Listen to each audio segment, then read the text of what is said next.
Last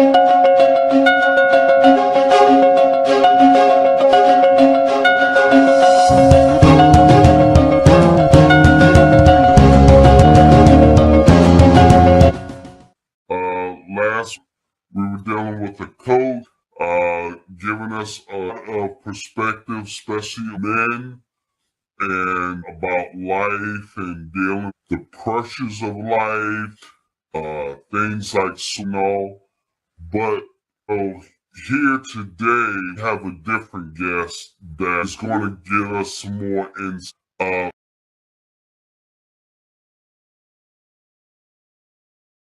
Always have these complexities that we never talk about, that we put up, because these are taught to us, and we kind of mimic what we think is what it is.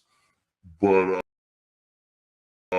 as Toby said some wonderful how everything got to him where he committed suicide. About how to have strategy, how like that we need those kind of that carry us through life. We don't know which direction to, and have a plan. But that show contains. But now we got a new guest here. Our brother, our man here is Bruce Carter, who a plethora of things about in a long. And as we do on this show, nobody can introduce you better than you can introduce yourself. So please, without further ado, we give it up to our man, Mr. Bruce Carter. Thank you for being here, sir. Oh man, thank you all for having me. Thank you. You know, I'm short. I'm just a lowly servant, man, that's trying to have some impact that's lasting. Whether it's these men that have been incarcerated, whether it's our children, it doesn't matter. And this is just a continuation of work. And I was telling Toby before you came on that I've been doing this for about 7 years, where I would tour the country to grab data, being from whether it was rural America, suburban, urban, it didn't matter, to really understand these issues and now put solutions in place. So this will be my last tour. And I know I see your Army hat, and I'm just saying my tour, because I've done the Value of a Life tour. I've done the I Think Solutions tour. You know, I've done the Let's Go Brandon tour. I've done these tours, politically people charged. But this one is I'm trying to wrap the last things that I really want to have impact. And so people lives can be better. You know, when I think of Toby's last name, I'm going to be doing a mission called Moving Mississippi Forward. The goal there is to bring 100,000 households above poverty in a 4-year period. You know, prison to 6 figures is why we're on now. And that's talking about grabbing men, and I say men, you know, not males. I'm talking about individuals who understand that being a man is more than having 2 testicles and a weenie. It's the work I do. It's being able to take instruction for the greater good of your family. And you find that not many men exist at this point for whatever reasons. And so to try to find those men so they can go find other men. And then we talked about mental health, and me and Toby was just kind of going over a few things. And what I was saying was, did we all become crazy all of a sudden? Or, you know, are we just at a point where hope is just gone? I mean, I'm 53. I don't know if I'm the baby of the group or the oldest, but I grew up without a father, but I grew up with a grandmama, a great grandmama, my mama, my aunties, my great aunties, my great uncles. I had a village, so I had so much love. All I know is love. I don't know how not to give or not to serve, because I didn't fall short in that area. And I was explaining to him, I was in Des Moines, Iowa 2 days ago at the state fair. It's 100,000 people, and Iowa is 3% black. Who do you think was out front trying to act the fool? Fighting still, it's the young black kids. I get the many, I'm in Milwaukee today. I get here yesterday and I turn the news on, 22 people shot, young teenagers, you know, and I was telling him about what happened in Atlanta there about 8 months ago on the bridge where the young, I think it was 12 years old, got killed. Yeah. And, you know, the politician, you know, and I'm the guy, I'm just a straightforward shooter. Her name was Keisha Waits. You know, she does these press conferences, all this stuff we're going to do. So I reach out to her via email, get on the phone. Nothing's happened. So whether we talk about Black communities or we talk about America as a whole, men are declining. Yeah. And because men are not in position, it's only getting worse. And I'm not talking about domineering a relationship. I'm saying that men, we have a different perspective. Men can see bullcorn a long way away. But if we are not in our position, it just gets too close to home and communities and loved ones. So it's just a lot, man, to unpack. And they sent me this, told me, asked me if I could do it. I was in the bed and my phone went off. And I hadn't read the title, research, or nothing. Then it said, I'm like, I better get up and not cancel this one. So I'm honored just to be on here with some brothers, man, with some men who at least is creating a space and a platform to at least try to see what's going on with us. I will tell you, there is so much more to men than meets the eye, and the information world so much at us, including the kitchen sink, that if you don't have a leader such as yourself or what we like to call coaches to help you navigate your thought process, it becomes a guessing game. And you're gambling with your life about the courses that you need to take, the people you need to be with. I will definitely say this, Mr. Carter, that one of the things I had to learn, everyone can't be in your circle. And I don't care how far up you get. Billionaires don't let everybody in their circle. Millionaires don't let everybody in your circle. Once you start letting everyone in your circle, you taking in so much disservice or information that we become lost. So I just say thank you. Thank you for reaching out to people who need those people, need men like you. Because without y'all, without us, there are the blind leading the blind. And you would think there are so many of us. But like you said, as you travel, where are they? And then they are trying to protect their own because they just can't go out there and get anyone who doesn't want what you got to offer. So it becomes hard now. It becomes hard. So now you gotta decipher who you will decide to help. Go ahead. No. I'm sorry. No, you're good. No, you're good. I have a brother who actually lives in Atlanta. He's 45. He did 10 years in prison. And I met him through someone else. Actually met him through a gentleman from New York that someone referred to be a part of my media team. He spent 3 days with me, man, and realized he couldn't be a part of my team because he wasn't made to work like that, right? He was going to be an artist, so he couldn't move boxes. And I'm like, let me get you on a flight up out of here. Yeah. I'm going to bite that. But a guy he referred is here. And so what that brother said was this. He said, man, you're hard, but you're fair. Have you ever been in the military? Yeah, he asked me. I said, no, I'm just an old ball player. I said, but when my feet hit the ground, every day is practice to me. You know, I'm chasing excellence every day. If I don't get it, I'm chasing it so hard, I'm chasing perfection that I'm going to be okay. And I love to say it, the brothers, he's going to probably make it because he's determined to make it. But I have a young little old white kid that came from nothing. He probably won't make it.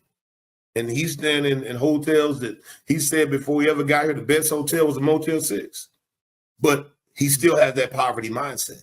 Yeah. And so that's a real deal. And I don't know where it goes from here, but my challenge is always this. I have 5 daughters. And I was an old ball player. So the women love me. I like them. I got 5 daughters by 4 women. And my youngest daughter graduates from Texas Tech in December. My next to the youngest, she graduated in June from Seattle University. And now she's at Stetson University working on her math. She's a volleyball player. My third, she graduated from Stephen F. Austin. She's in the hospital about to have a baby. My fourth is in Iowa in nursing. She was with me when I was in Iowa. And my oldest, I just talked to them. So today I've talked to 4 of my 5 daughters. Yesterday, 3.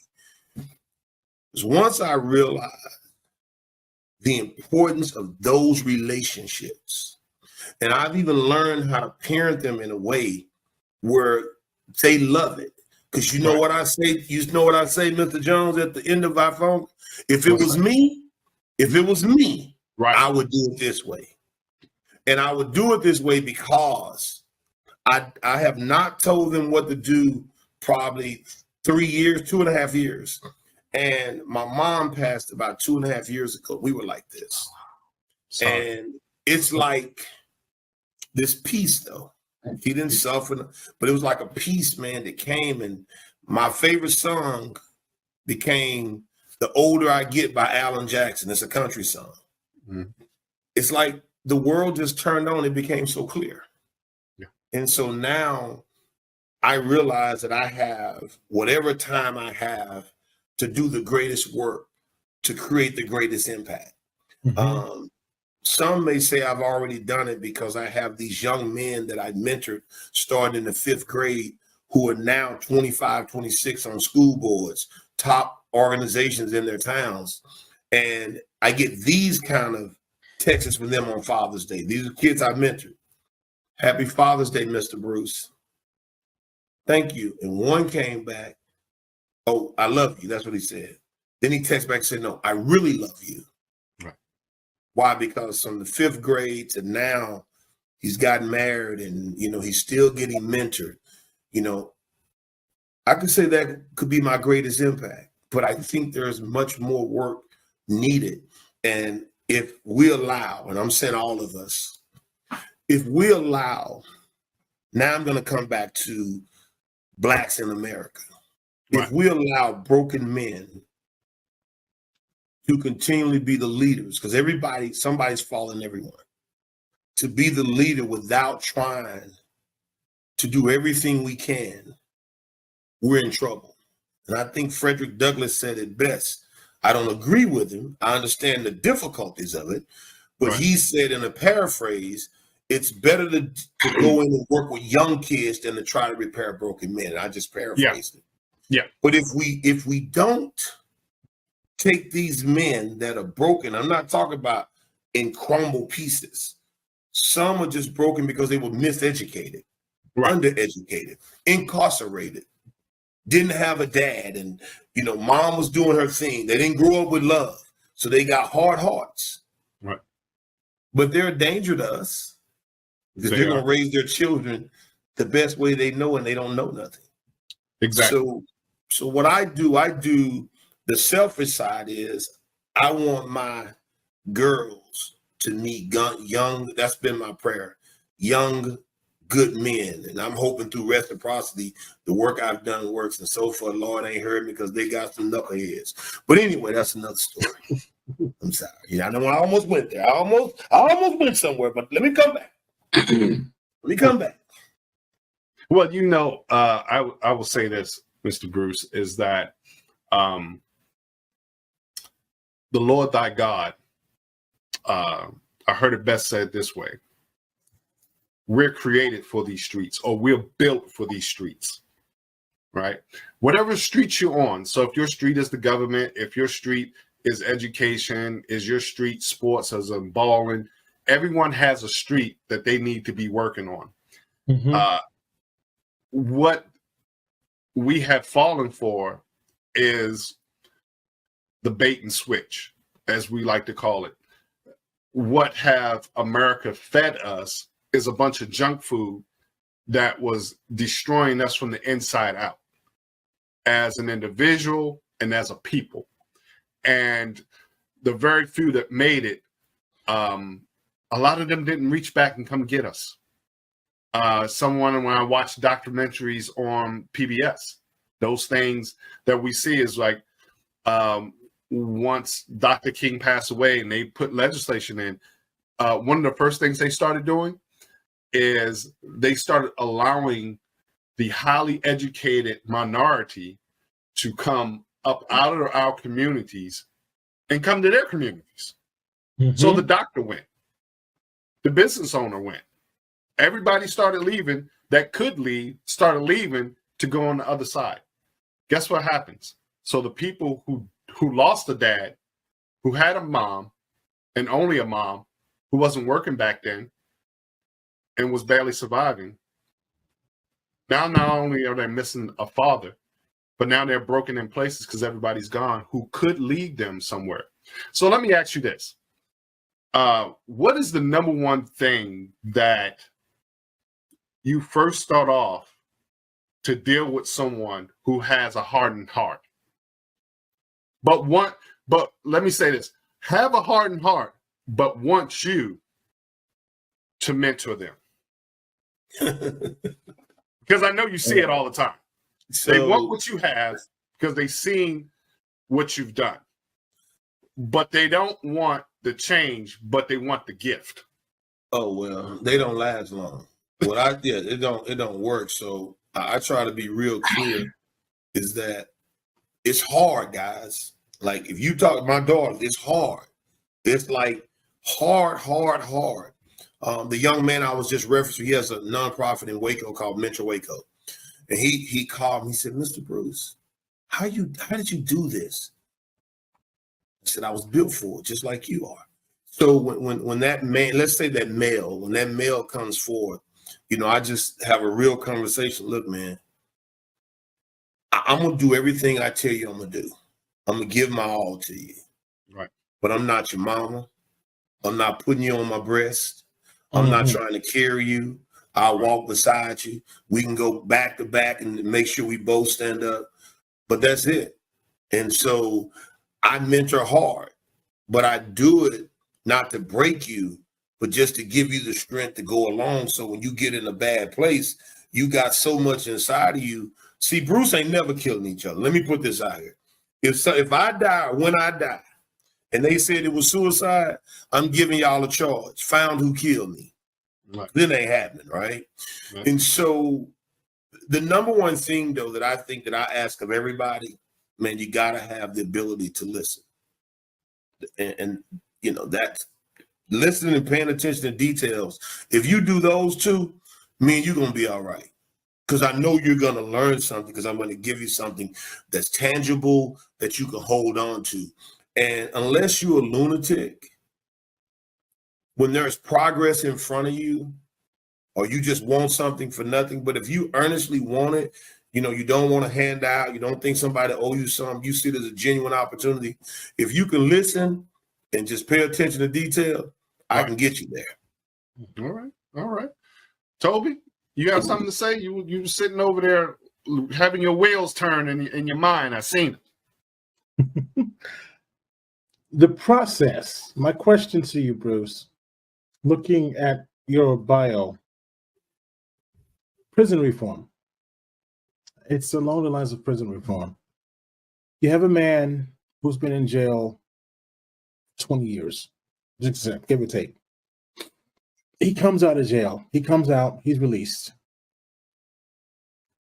And this man comes to you. How would you mentor someone like that? Hold on. Let me just give you this. This is my phone is making these noises, right? Mm-hmm. This says, hey, this is Raymond's wife who got locked up at his job because some lady called the cops on him. He walked outside because he didn't have a ride. Now, I just met Raymond yesterday on my way out of a hotel. I have no idea what she's talking, but it's really long, right? So, oh wow. So this just came in, right?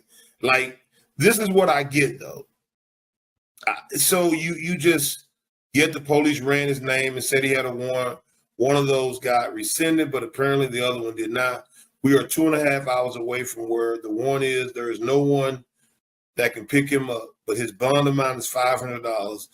And I could get him from where he is right now because he's only 45 minutes away from me. He asked me to text you and see if there's anything you can do at all. I've asked almost everyone. He does have debts with about everybody. I'm fully aware. But at this time, he is trying his very hardest to be a better person and change and stay out of trouble. So this is my life. Remember, I'm checking out my hotel, see a brother in the lobby, have a brief conversation. He called me today. They're trying to put me out of my room. Brother, I'm not no beggar, but can you send me $25? Well, I did that. Now what I got to do is when I get off with you, I'll make this call, see what she's talking about. Now, what I'm going to do is call the police department, find out, tell them who I am, the work I do, and see if they'll give them a PR bond. So, and I got to get back to where you were, Toby. But the process is, for me, I'm just always available for what might happen. This prison is 6 figures. It's easy because I did 18 months in federal prison. But to me, it was like college 20 years ago. It wasn't that. What I learned from being there was that there was a new ecosystem of money, which called stamps. I learned that people will steal from you because they act like you did. I taught the guards real estate. I got people I mentored in real estate. So I'm not saying prison didn't change me. Prison did one great thing for me. It allowed for me to get close to God. That's it. I mean, I was in church doing all that, but I got a chance to have an experience with God. And that experience, man, is just, it's like I'm talking to you. I had that experience, and that made me a better person. Because, you know, I was starched down. I was in a federal prison. There was no gates. I mean, you could just walk off at the camp. You know, I'd never been in that. But when you're separated, it's like a timeout in life. Imagine you get a timeout and the world's still moving and you can watch it move. And you start thinking about the things you get to make these decisions when you get out because you're already been written off. Mm-hmm. So I got a chance to come out with plans and stacks like this big. All I need to do is execute. So for me, it didn't take away from my life. I was 30, 31, 18 months, came out, hit the ground running. But everybody doesn't have that because some people went in young, so they missed a bunch of education. They didn't have a support system. You know, I had the pastors, the mothers from my church coming. I was chosen by the chaplain to work in the chapel, which was the most coveted job. So it's like, I just say God put me in a place where he could teach me because I wasn't running every day. I was working 18 to 20 hours a day, but I was sit down. So my process is, bro, let me set you down. Let me put you on this road where it's really organized. You're going to be in this hotel after we finish our work. You ain't going to no clubs. You ain't drinking. You smoking cigarettes. You ain't doing that. None of that. Because I don't want no smells in my vans and my bus. When you come out here, you're in jail, but you're free. Mm-hmm. So that discipline, what you talked about, Mr. Jones, they got to learn discipline. RVs, we on vans, we them dudes when we go out. And you got to be able to channel that into safety because people will rob you. They know we're making money out here. So it's all these things you get to teach them. And the greatest joy is when you see a person that's better today than what they were yesterday. They're not making the same mistakes, or at least they're making it a little faster. So I'm just put it like this. I was riding through Iowa yesterday, and I was in the bus by myself. I had everybody away from me so I could think.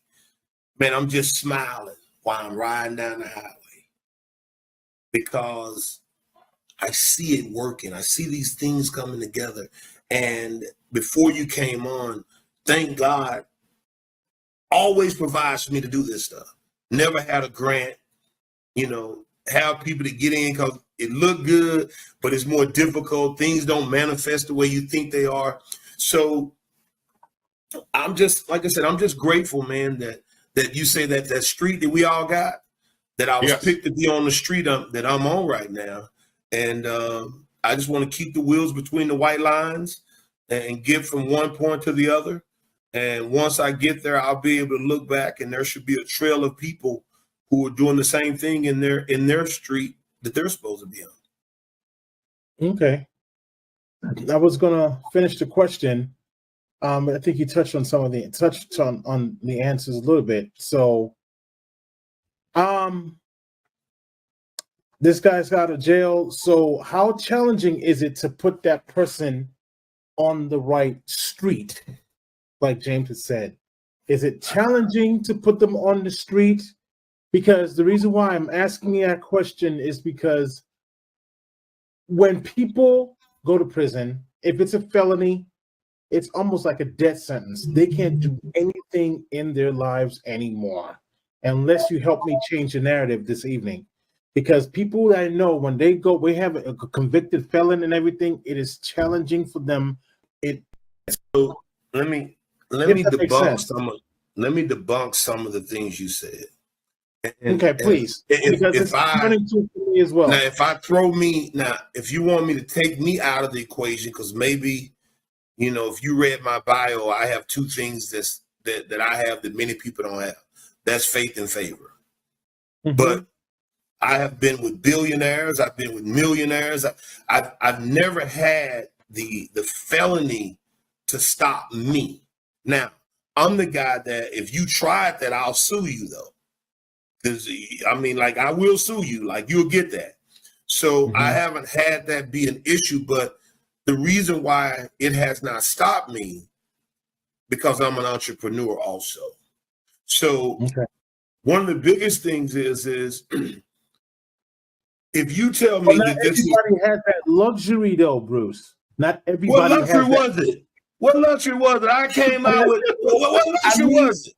Hang on a second. I mean a mental luxury of being an entrepreneur. Some men can't think like the way you do.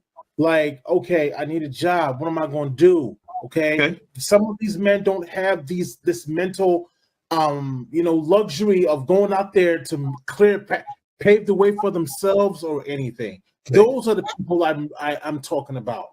Not everybody has gifts that we have.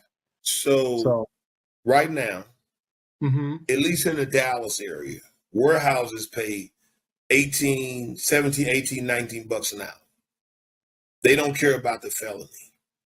The problem I've seen is a lot of guys who has the felonies, they don't want to work a warehouse job. So one of the things that if we were ever to do something together, because we're just talking about this topic, is there has to be a greater demand. People come up with these words and these things that they chant about: mass incarceration, systemic racism, all these things. But at the end of the day, you have to come with something that's tangible. So if it was me and people said that they wanted to address mass incarceration, the first thing I would say is put something in the prison that allows every person to come out with a skill set where they can go make money with these. Okay. Right? I don't care if it's pottery, because there's always somebody willing to buy something, whatever it is, but they come out with, something they can go make money with, and they don't have to wait on someone to give them permission by giving them a job. That would be the first thing. And then the next thing that I would make sure is that I love this word, and I focus on this, called self-efficacy. See, nobody in the world can say something to me that's going to make me think less of Bruce Carter. Period. Okay. You can give me good advice. I'm going to take heed to it. But the minute you start telling me I can't do something, I'm going to cut you off. Because as long as I get up and work and I'm chasing it, I'm an old ball player. The worst thing can happen if I think I'm going to make it to the NFL and I'm preparing is I'm going to be in shape. I'm going to be healthy. I ain't going, but in my mind, I'm working to get there. I want to be the oldest guy to go back. So that hope is what makes us go. So I'm not trying to reform the prison. I'm trying to take enough people that's been in prison, reform them, so then maybe we can say, look, hold on. This guy did 20 years. He came out and struggled for 5 years. And then in 12 months, look what he did because we gave him the right tools. So with all the money that's spent in Texas population of prison, we got to give them the right tools. But at the same time, people incarcerated gotta have some hope inside of them that life's gonna be better. There are people, and this is sad, there are people who go to prison. 18 months was enough for me, right? I tell everybody I'm a snitch, I'm gonna tell it, don't ask me nothing, because I ain't going back. Because freedom is everything. Mm-hmm.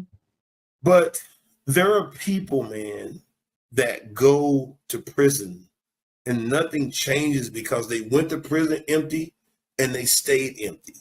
So remember, and I don't know if you were on, Mr. Jones, I grew up around love. Like love. I was loved. I was loved. I was loved. I was loved. I've always had a support system. People don't have that. And so Right. What I'm thinking about now is when I see that this guy's bond is $500, that tells me it's some misdemeanor or a ticket. But remember, you remember the name Sandra Bland? Oh, yeah. How can I forget? So Sandra Bland's bond was $500. So imagine had somebody came up with $500 in the She would be first alive today. 12 hours. She wouldn't have died in the cell. Right. She would be alive today. Yes. Well, but she wouldn't have died in that. So my point is,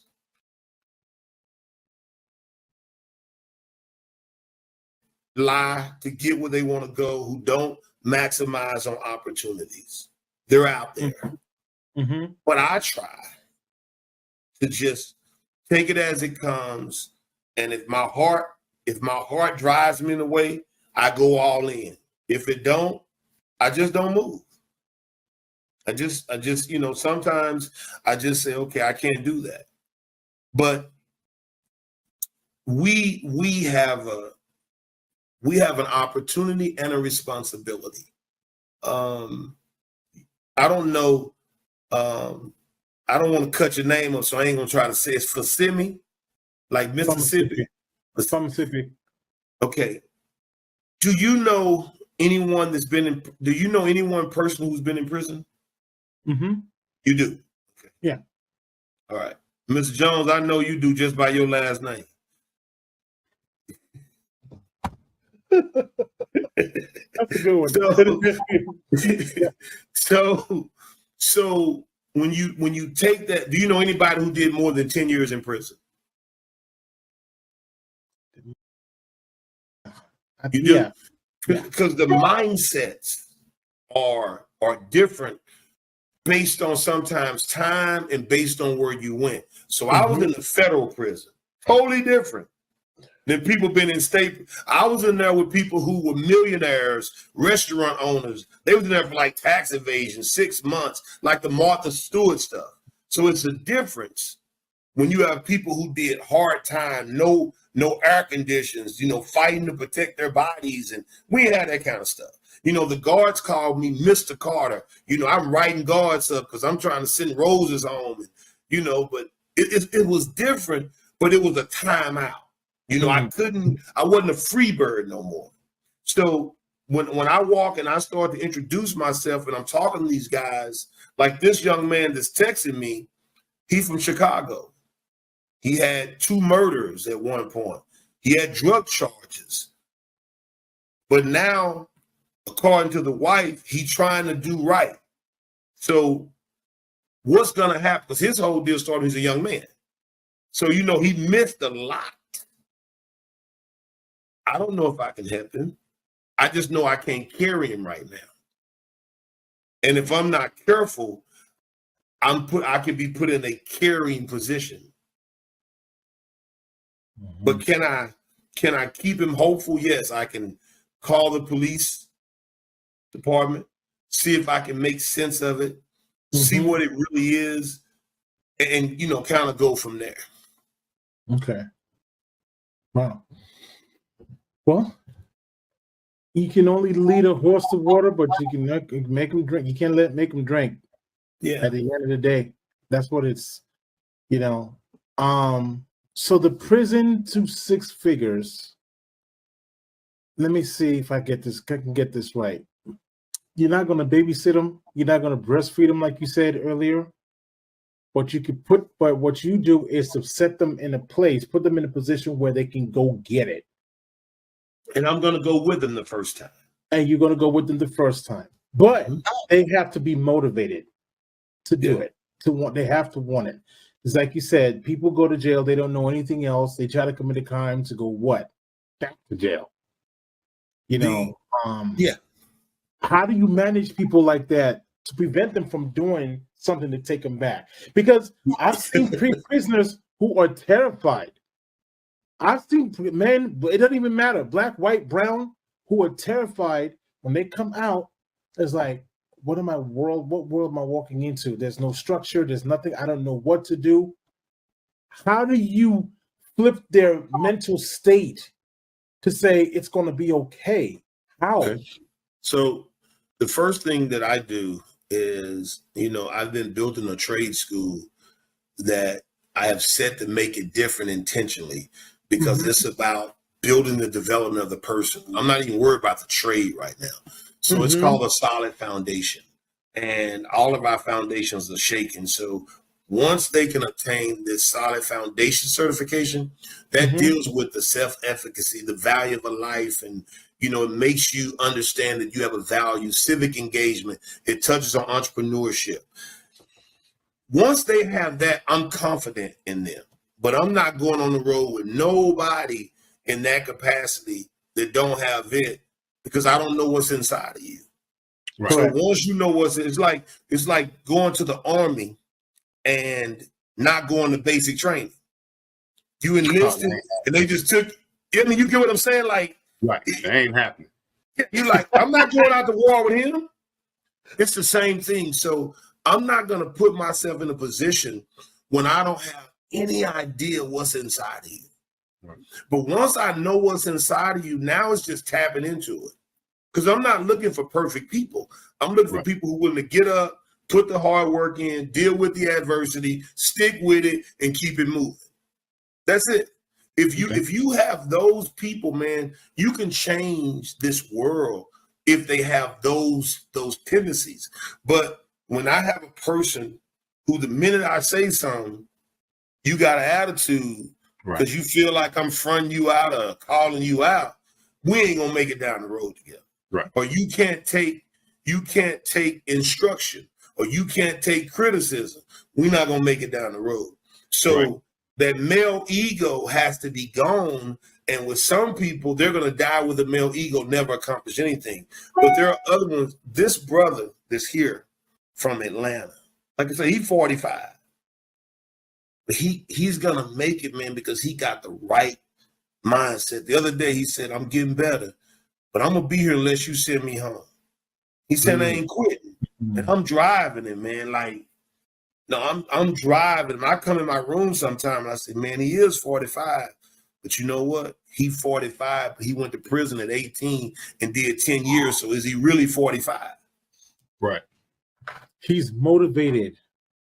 Good spirit. Good spirit. He's gonna do great. And so once you've done it, as long as I've done it, No. Now my job now with him is a balancing act, right? I got to keep guiding him, but I also gotta let him flourish more as a man, because he's a man. He's not a boy. He's a man. So I have to tone it down in how I deal with him, because he is a man at the end of the day. He got children, right? So now today we were getting groceries, And I said, hey guys, you've been here. You're gonna start paying for your own meals, get some, because we got kitchens where we are. And I could see him light up. Now he's like, man, I just hope when I get through with this, I can get like money to put my daughters in the best school. So he's seen me and my 27-year-old daughter hanging out like she was 13, show up with her daddy, hug on her daddy, walk across the street, hold her dad, because she's so happy that her daddy's in Iowa. Right. So it's these things that I think if I can be a good man to my children and let these men see that this man has a relationship that's valued by his children, and tell them when I was a knucklehead with my kids, like when I was doing everything but being a father. So I'm now saying I want to be the greatest dad in the world, but I'm having to do it with young adults and grown folks. Right. So, Mr. Bruce, since you have that acronym FAT, tell me what I mean by when I say FAT, faithful, available, and teachable. Since they have to be fat for you to work with them, tell me that the principles that you go by, how big is your faith in your work with dealing with the people that you deal with in every day? Well, that's it. First of all, I believe that God said, I have to do this. That's number one, or I wouldn't be doing it, because I'd rather be doing something else. Honestly, I don't want to deal with these guys just in being who I am, because I done been down the road with them. But at the end of the day, the reward to be, first of all, to be financially able, God made a way for me to be able to do this. And the more I reach out to these disenfranchised groups, the more I'm blessed, more doors open. So to me, it almost comes hands in hand. It's difficult, but on the other side, as you said, for whatever reason, this is a street. This is my street. And so since it's my street, I want to make sure my street goes as wide and as long as that it can go. But some of these guys are not faithful because they don't have a relation. They don't know God. But the young white kid told the guy that I saved his life. When he said it, I went right in there at the table and said, I ain't saved your life. It's by the grace of God you here, because I don't know you and I ain't your savior. Because I kill that right there. But the brother came out, he was a preacher. So, he understands the blessing. So if God can get glory because one man decides to put the work in, I'm winning right there. The teachable piece goes back to personality, Toby. I mean, either you're at a point in your life that you value opportunity or you don't. And if you don't, like, you value your wife, right? You thankful for the wife you have, right? That's why you wear that Atlanta Falcon mess. You got a shirt on too together. Not just the hat, the shirt got Atlanta on it. Because you want your wife to be happy, right? Because when your wife is happy, what happens, Toby? You are happy. Your life is. Oh, you happy. I ain't happy when your wife happy. You happy. Say, I'm happy, right? You knew what I meant, Bruce. I'm happy.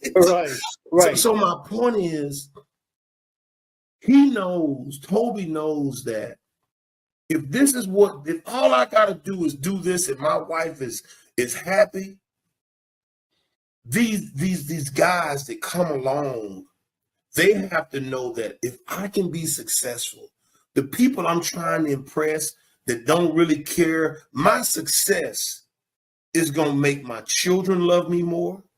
Whatever person in my life, if they really love me, they're gonna love me more because I'm moving in the right direction. So what I try to do, we're gonna do a docu-series because I want their city to get behind them. I want their family to see them. I want people to take bets on who's gonna mess up first. Not that they mess up, but it gives them one more reason to succeed. Because I think Toby said, if life has just beat you down, and you even played a role in it, but all you know is to be beat down, guess what they waiting for me to do? They waiting for me to beat them down.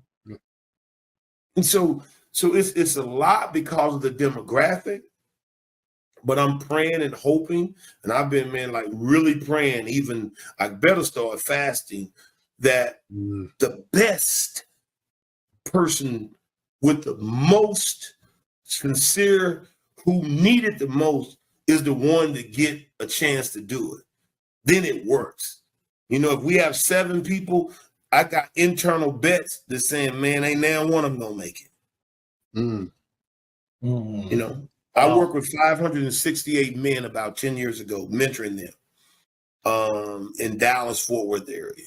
Of the 568, one 19-year-old said thank you. And they wrote papers on this work. It's videoed. I made them popular, but they were stealing.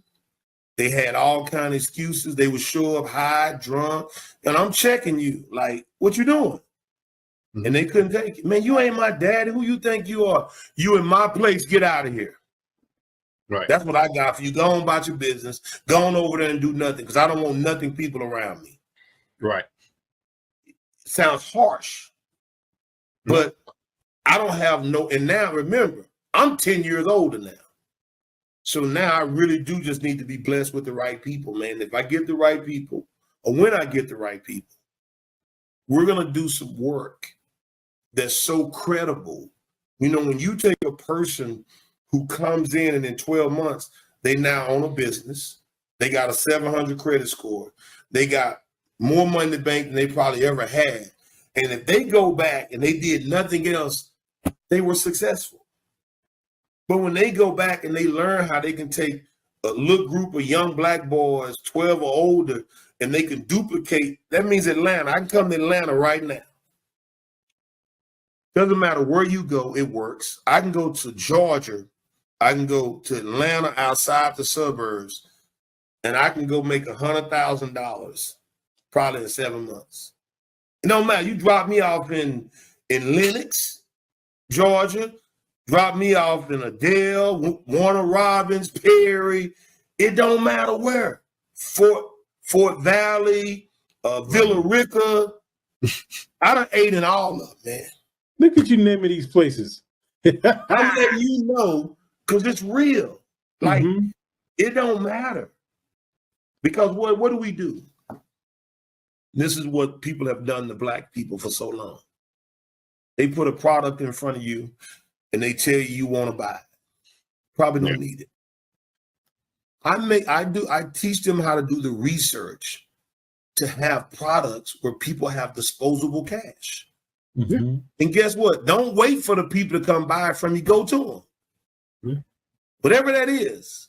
You know, I'm going to take these men to New York for Valentine's. We'll do $250,000 if we get up there on time for Valentine's alone for 1 week. And then what I like, some of mine's going to say this: I don't need him to make all this money. I can go do this on my own. And guess what I'm doing? I'm cheerleading. I'm cheerleading that he gets it now. That now he has his moment. I can go do this. But they got it. They have to see some immediate success, some instant gratification, because without that instant gratification, they can't hold on. And some of them in such bad shape with bills and all this stuff that's compounded on them anyway, that it's tough. So we make money every day. So do you teach them how to write a vision or a mission or purpose statement? And do you also teach them how to build their own strategies? Well, I guess it all kind of culminates to that. The first thing I do is this. I ask them, what do you want to do? Like, what is that, right? And they want to be like Mike. They want to be like Mike. Which Mike? Tyson, Jordan, which one? Jordan. Let's say Jordan. Let's say Jordan. Yeah. Okay, what you want to be like? A billionaire? What you trying to do? Trying to play ball like him so I can be a millionaire. He want to do what? I want to play ball like him so I can be a millionaire. Okay, what ball you gonna play? You 40 and you ain't never dribbled a basketball. So what else you want to do? Okay, so if I can't do that, then let me go ahead and coach, or sell sports apparel. Let's say sports apparel. So you want to sell sports apparel? Well, let's go do it. We're gonna start that tomorrow. Okay. So what I try to give them, or what I give them, is the art. So this is the key. I give them the art of earning money through customer service, through making sure that money's available. See, a lot of people fuss about what you don't have in certain communities.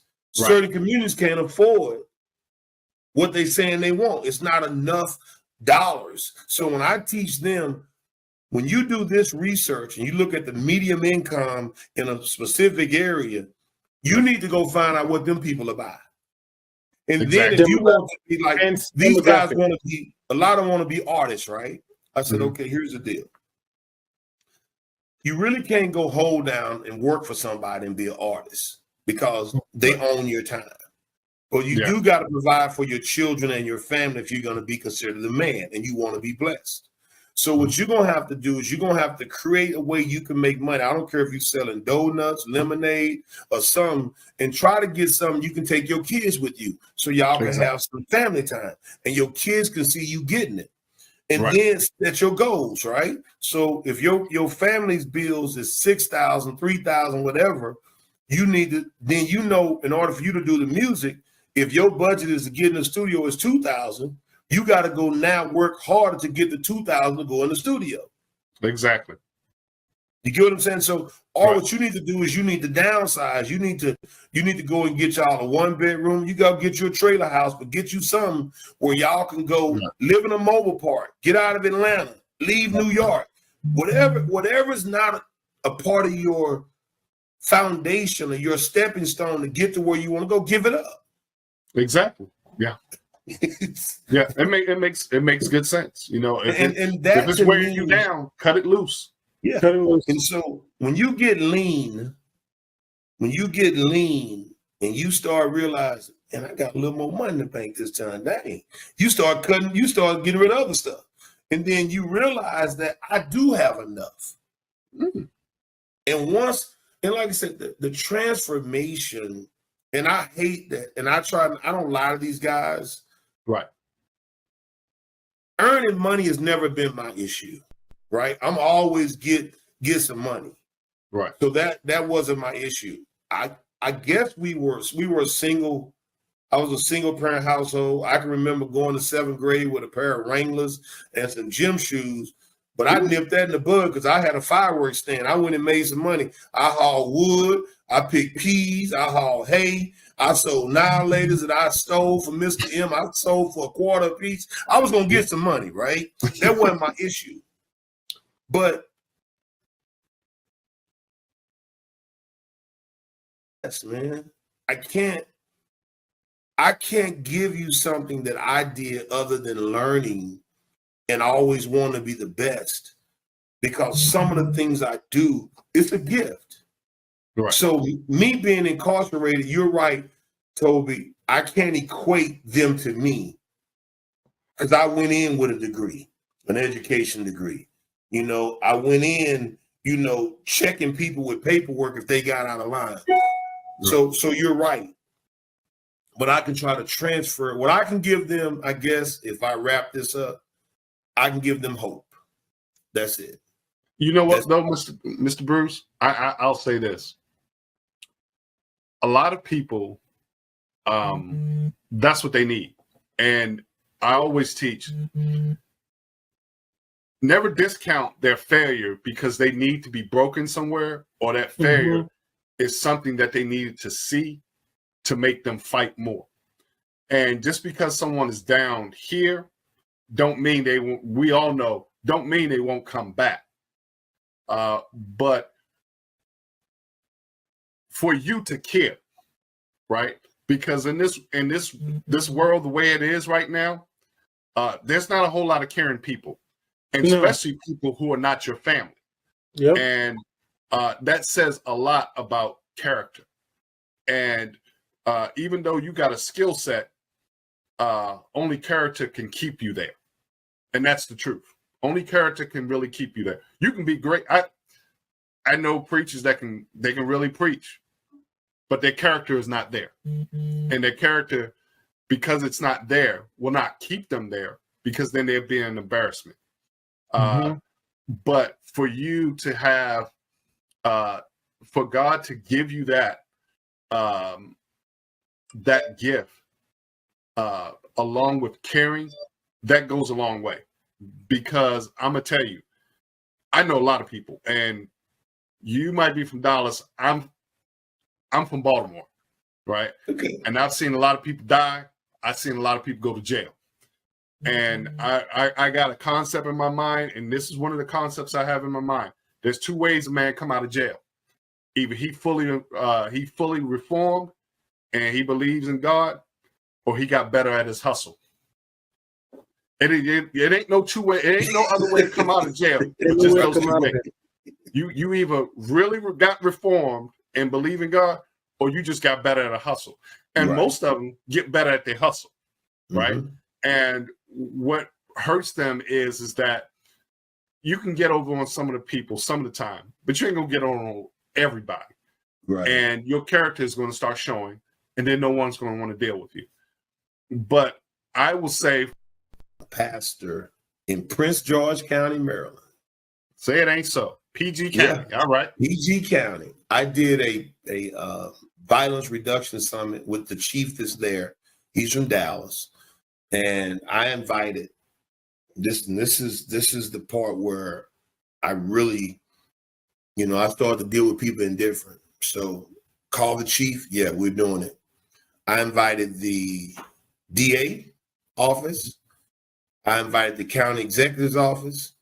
I invited the nonprofits, because they got $1 million that they split up amongst 20 nonprofits. They gave them $50,000 apiece. I invited pastors, then I invited parents. So it was a rolling day. You can go. I had about 70 police officers. The next hours, I didn't really have nobody. The nonprofit hours, it wasn't one in there. I had a couple of parents, and I had about 9 preachers. So I had to check 2 of the preachers, because I said, hey, man, you didn't come here to be on your phones. You came here to learn how we can try to fight this violence. That hurt their feelings, right? But it's my show. But there's one named Bishop Ricky Felton. Yeah. And Bishop Felton used to sell the cigarette route to all the gas stations. He used to be an alcoholic. He got this little church, and he prayed. He opened it in prayer. And man, he cried like a baby at the end. And me and him are like this. I mean, we done walked the streets of Prince George County, Cadillac Heights. I'm talking about the worst where everything go down at, right? Yeah, I walked the apartments with him. They had police around there 24/7, people dropping like flies. And, went to his church to help serve on Thanksgiving. He crying. I'm in my big old bus, but he got old people. So he the only one. Because at the end of the day, I don't care what we obtain through our work, through whatever efforts, man, without your health and without just being blessed to get through the next day, whether our body is not what it used to be, man, there are people waking up and discovering cancer, all this stuff, and that they didn't know where it came from. Man, for me, and like I said, for me, I just love my life, man. And I don't care what's going on. I know that I can make somebody smile. I can give somebody a hug. I came in here today, and my room, and I remember I'm 300 nights in hotels for the last 7 years each year. This is the first time I came in. Whoever cleaned my room, they took a towel, they put my clippers there, they made the little bitty towel, stood my toothbrushes up in there. They just made it nice. Right. You know what? I don't know who it was, but I'm going to the front desk and I'm gonna say, I don't know who cleaned my room, but will you give them this envelope? Because for me, and I'm a big old teddy bear when it comes, man, when people show me love and make me smile, you got me. All right. And you ain't using me. You ain't tricking me, because that's me. Right. So hopefully, prayerfully, we can take hearts, man, that are messed up because of life. Their foundation is broken, it's loose. We can tighten it up. And these men can become models of how you can overcome. Right. And if people can become hopeful again, because we don't have hope. I grew up in the church, even though the preachers was as I got older, they wasn't following God's deal. But I still heard the word. Right.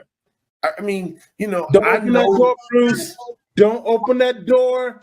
Do not open that door for James. Oh my God. No, me and James can get a bat and beat all of them for the most part. Don't open that door for James. Oh my God. James smiling, ready to go.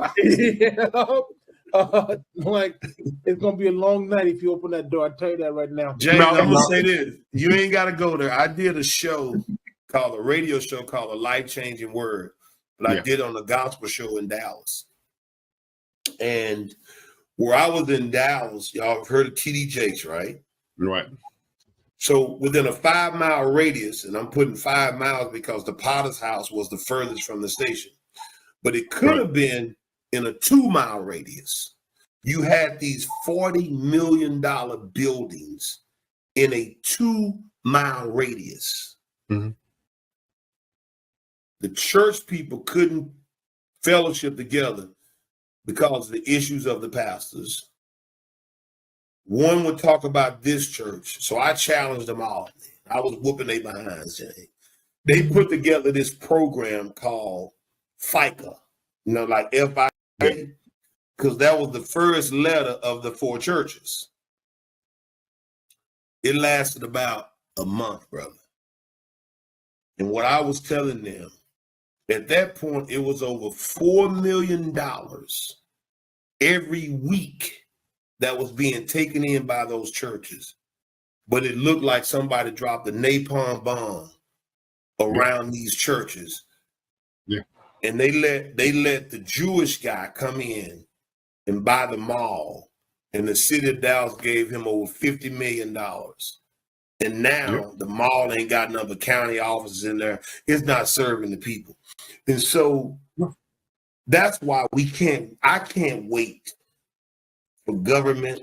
I can't wait because I got a reasonable amount of energy left, man. I've been at this 7 years. I want to live out my Proverbs 18:22. I need to find my wife so I can obtain more favor. And that's where I'm at. So when this is over with, for those that got it, they got it. The school will be built. Some of these men are going to come forth, or some of my mentees are going to come forth, and they're going to take the torch. And Mr. Bruce going to go get on a ranch, and he's going to say, Lord, let me live out this with my beautiful wife. I don't want no kids. I got enough of them. We gonna enjoy life, and I'm going to be available to do what y'all doing, maybe. So y'all you get your tours, huh? What'd you say? I will tell you, Mr. Bruce, even though you those who might not make it, as the word of God teaches, that there are some where you just planted the seed. And like I said, they can come back later and somebody has to water them. Somebody has to coach them in such a way that what you started and planted, they can go ahead and take care of it. And walk that individual through it, because then that person might be saying, okay, I'm ready now. I'm not a kid no more. I'm not 22 or 30 where I won't listen now. Now I'm willing to listen. But I'm going to tell you something. I learned this from him. I learned that from him. I learned how to hustle, how to grind. I learned these things from him. And I always say this: a hungry person, even in sports, when you get somebody that's hungry, you got to fight. Yeah. You got an all-out fight on your hands. Right, and we used to say, no matter what sport you in, if you in there for 60 minutes, you got all 60 minutes you got to put in. Ain't no take no break. It ain't no halftime. even when you take their break, you got to be ready. And such is life. Life don't give you no break. And there's an enemy. He ain't giving you no break, man. He gonna drop bills on you. He gonna drop situations on you. His job is to destroy you in such a way that you won't get to your purpose. Because if I told each and every one of them young men that you had that they had a purpose in life, that they were created with a purpose and a vision, they would probably look at me crazy. Then I would take, as I say, I give you Bible. I give you Bible straight up. And when you do that, it's like, okay, you told me that, but now how am I supposed to walk it? Now this is where the good part come in. You have to be around people who are going to be willing to disciple you, who's willing to teach you. Because I'm going to tell you like this right now. I've been across the water and everywhere in different churches. Ain't no discipleship really going on. You want to know why this world is chaotic? It's because the church didn't do what it was supposed to do. Straight up. I'm just telling you this, Bruce, straight up. And I don't care if you got a doctor in front of your name or not. Everyone knows that biblical mandate that Jesus put out, they didn't do. So where you might not be a pastor, you're doing what they're supposed to be doing. So you're going out there to where they told them to go take care of the orphans and the widows and those who are broken. You need to go take care of them. And when you don't, and you leave the government to it, what you just told God was, I do what I want to do when I get ready to do it. I'll let you know when I'm ready to do that, but I ain't ready to do that right now. Oh, this is definitely the results of Black churches not doing their jobs. What's going on in these Black communities? It's not even Black churches. It's all churches, really. It's the but we tend to go to churches that of people that look like you. Now, remember, I'm different, Toby. So in college, remember, I'm the 2-time All-American football player. I was the president of FCA in high school. I started a chapter in college. But I went to Calvary Baptist Church in Mount Pleasant, Iowa, every Sunday morning. Remember, we played football games on Saturday. And I was the only brother. I had my girlfriend and my daughter there. And I liked it because we went there at 10:30. We were out at 11:29:59. And but it was, and look, I raised hell, I fought, but there was this sense of I needed to have a relationship with God for, if nothing else, but for hope. Yeah. Because I just believed that everything was going to work out. No matter what I went through, he got my back. So I'm just a beacon of hope, man. And when I get to Atlanta, we're going to break some bread. I'm there for a whole month. And if I'm buying, I don't eat McDonald's, I don't eat Taco Bell, but we'll go to Chick-fil-A. You hear that, Toby? If Toby buying, we going to the steakhouse. Okay. If Toby buying, we going to the steakhouse because he's the engineer. And if James buying, he a retired veteran. I don't know how many years he did. We go to the 5 o'clock or 4:30 dinner. How about that? You're trying to get that brunch in. Hopefully, with all seriousness, I love the title of your show. Thank you. Maybe one day we'll really get together when I'm in Atlanta, and I don't have no problem. It's where we can bring men together. Yeah. And I mean, we're already talking about bringing you back for part 2 because there's more about the prison reform and stuff that I would like to put, talk more about and how it mentally affects us as men, as African-American men, to be specific. So I was just reaching out to our producer. I said, we got to bring Bruce back. There's more that we need to talk about. There's more. So I know you need to attend to somebody who's been texting you. James, you want to close us out, or I'm going to, close it? You're on mute, James. I gotta give Mr. Carter the last word. Give the last word. Go ahead. The last word for me is real simple, man. May God bless each one of you, your households, keep your spirit, keep you humble, and just stay committed. We don't know who will see this, but that right person will see this. And man, it may save a life. It may turn a heart. It may rebuild a family. Because at the end of the day, as long as our work is pure and honest, it will bring back good fruit. And I believe that's what I get from both of you. So, man, I'm glad to have been on. Definitely will come back. And like I said, when we get to Atlanta, we'll make sure we at least connect, shake hands, and for real get something to eat. But it's always, I'm glad I got out the bed to get on the call. Let me say that. Well, I'm going to say it was an honor, pleasure to meet you, Mr. Carter. But I'm just going to call you Bruce. I believe we all in this thing called life. We all in the same boat. We should be family. We should act like family, and we should talk like family. And I will tell you, to my brothers and sisters out there, we say thank you for joining the show.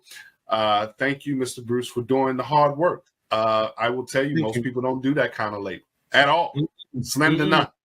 You in that rare 1%. There are a lot of nonprofits do a lot of things for a lot of people. But going out there to get the incarcerated, that's very hard to do because it takes a special type of heart and a special type of individual that's willing to put themselves in a place where they care about the most vulnerable. And those people that's coming out of that system are broken, and the only way they know how to survive is a lot of times put on airs. I don't want anybody to see that they're broken because it makes them too vulnerable. And they've been vulnerable too much that they can't afford to do that. But we want to thank you for all your hard work and dedication. We know you have someone to deal with, but it was a blessing. Bless your daughters and their children, and bless you, man of God. Keep walking with him. Keep praying, and let him get all the honor and glory. Because at the end of the day, it's not about us. These bodies going to be in the dirt soon. Sooner than later, and it's all what we do for him that really matters, not how much we accumulate. So Toby, blessings to you and your bride and your family. I will tell you, until we meet again, my brothers, blessings to all. Take care and be safe out there. We'll see you soon. God bless. Toby, keep that Atlanta stuff on, Toby. No, the next time I see you, I promise it's gonna be it's gonna be a whole different gear, a whole different look. You got my word on that.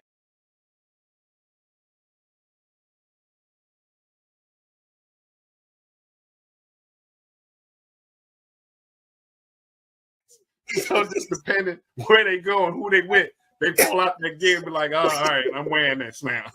Yeah, don't just get your giant stuff out, because we gonna get on this call. I want to see what you've been rocking all week. Okay, bet you got it.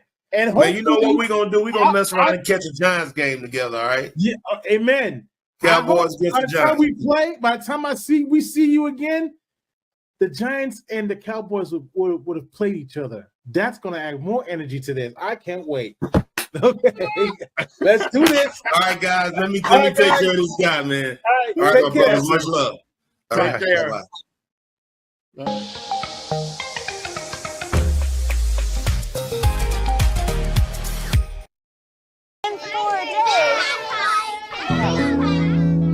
There was an old woman who lived in a shoe.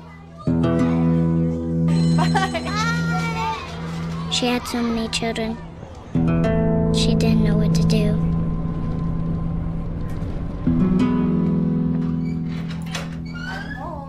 Did you have a good day at school?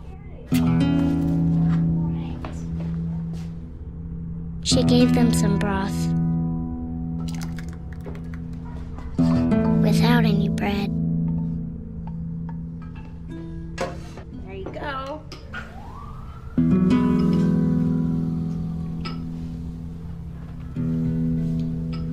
And kissed them all soundly. Night night. Good night. And put them to bed. Hunger is a story we can end. End it at feedingamerica.org.